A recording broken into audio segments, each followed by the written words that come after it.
सोलापूरमध्ये विनापरवाना म्हशी पाळल्यामुळे दोघांविरुद्ध गुन्हा दाखल करण्यात आलाय।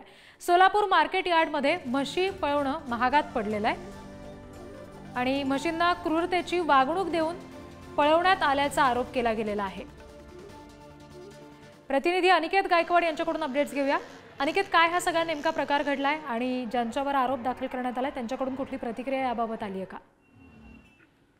नक्कीच रिद्धी, आपण जर पाहायला गेलं तर सोलापूर कृषी उत्पन्न बाजार समितीमधील जी भुसार गल्ली आहे त्या ठिकाणी सार्वजनिक रहदारीच्या निमित्तानं ज्या रोडवरती म्हशी पळवल्या गेल्या होत्या त्या दोघांविरोधात जे आहे ते आता जेल रोड पोलीस ठाण्यामध्ये जे आहे ते गुन्हा दाखल करण्यात आलेला आहे।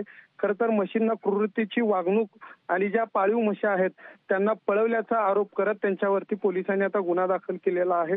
आणि खरं तर बघितलं गेलं तर या म्हशींनी ही जी म्हशी पळवत होते त्यावेळेस एका गृहस्थाला देखील ह्या मशीननी धडक दिली आहे आणि ते देखील गंभीर जखमी झालेले आहेत। त्यामुळेच सोलापुरातील जे रोड पोलिसांनी जे आहे ते या दोघांवरती जे आहे ते गुन्हा दाखल करण्यात आलेला आहे। रिद्धी, अनिकेत, धन्यवाद दिलेल्या या माहितीसाठी।